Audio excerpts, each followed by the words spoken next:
Good morning. It's February 25th. I'm Diane Sayre, president of the LaRouche organization, filling in this morning for Harley Schlanger.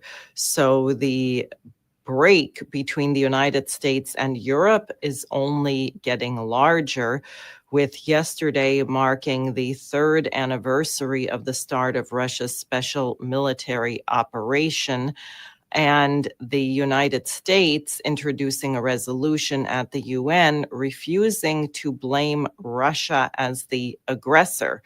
The UN General Assembly voted for their own resolution blaming Russia, but in the Security Council, the American resolution, which does not place the blame on Russia for beginning this conflict, did pass 10-0 with 5 abstentions. The British and the French did not vote. They abstained rather than using their veto power. And as you may know, President Trump met with French President Emmanuel Macron earlier or yesterday, and they held a press conference together where Macron insisted that Russia is the aggressor.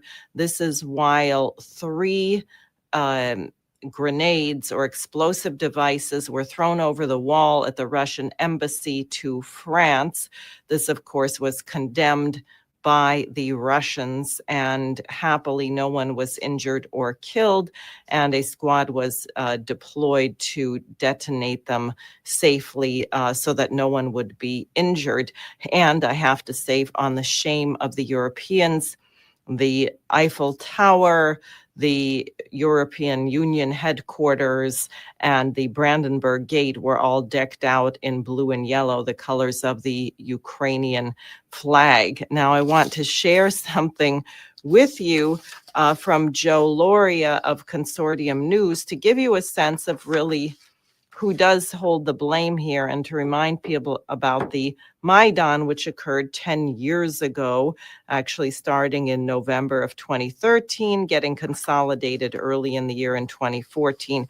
Loria writes the following. Think of an encampment of protesters in Lafayette Park, that's right across from the White House, some of whom are violent. They are calling for the ouster of the U.S. president from the White House across the street. 2 senior Russian lawmakers show up in the park. They appear with protest leaders and address the crowd, encouraging them, telling them Russia is with them. Then the Russian deputy foreign minister in charge of North American affairs appears in Lafayette Park handing out food to the encamped demonstrators. Later, the minister is caught on an open telephone line discussing with the Russian ambassador to the U.S. the composition of the new American government once the president is overthrown. The minister had also made a speech saying Russia spent $5 billion to bring democracy to the United States. The elected American president is then overthrown violently and flees the country. Russia installs the government has selected. California rejects the Russian-installed regime and says it's breaking away from the United States. The new coup government then launches a war against California. That is a mirror image of what happened in Ukraine in 2014, where Victoria Nuland, the Deputy Secretary of State for European Affairs, came in handing out bread to protesters who were setting police on fire and throwing Molotov cocktails, overthrowing the government of Ukraine. And then she was taped on a telephone conversation with the U.S. ambassador to Ukraine, talking about who they were going to replace the elected Ukrainian president with. And the Russian-speaking parts of Ukraine did not like this coup, especially given that it included putting some banderistas, that is, supporters of the notorious Hitler collaborator Stepan Bandera, into power. The Russian language was banned. Russian television stations were banned. 13 opposition parties were outlawed. But Joe Biden called this a great democracy. So it is Very significant that the United States got a resolution through the Security Council yesterday not saying that Russia was the aggressor. They were joined by Russia and China in supporting it, which is causing a huge freak out all over the place. You should know that the LaRouche organization is now preparing a dossier because the British Prime Minister, it's not enough that Macron has been here trying to persuade the United States to back up European troops. If they can't get Donald Trump to send troops to be quote unquote peacekeepers, but that's really Orwellian doublespeak for war makers in Ukraine, that we should at least supply the European troops who are going to go there to try and get the war started again. And Macron and Keir Starmer, the British Prime Minister, are here doing this. We are preparing a short dossier, which will be distributed in Washington, D.C. and in New York City, telling Starmer that he is not welcome and making the point that the British never forgave the United States for our American Revolution, which you could say was begun in April 250 years ago, 1775, with the shot heard round the world, so to speak. So we are telling Keir Starmer that he should go home. He should not come here. We are not interested in being subjects of King Charles or any British monarchy, but in reclaiming our independence, which has been very much taken away by various British intelligence and other operations. So please look on the TLO LaRouche organization website to get that dossier and to distribute it wherever you are. If you're near a major city, there's probably a British consulate in your town. Maybe you can go there and hand it out to people coming in and out of the consulate. That should cause some good fun.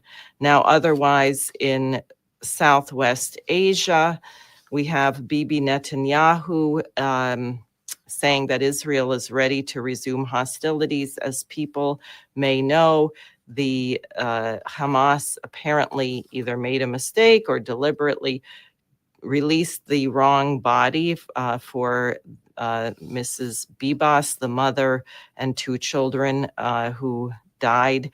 I'm not sure if they died on October 7th or later, but Hamas released the wrong body. They corrected it and got the right body returned to Israel, but nonetheless, Bibi Netanyahu has refused to hold up his end of the deal and release 602 Palestinian prisoners.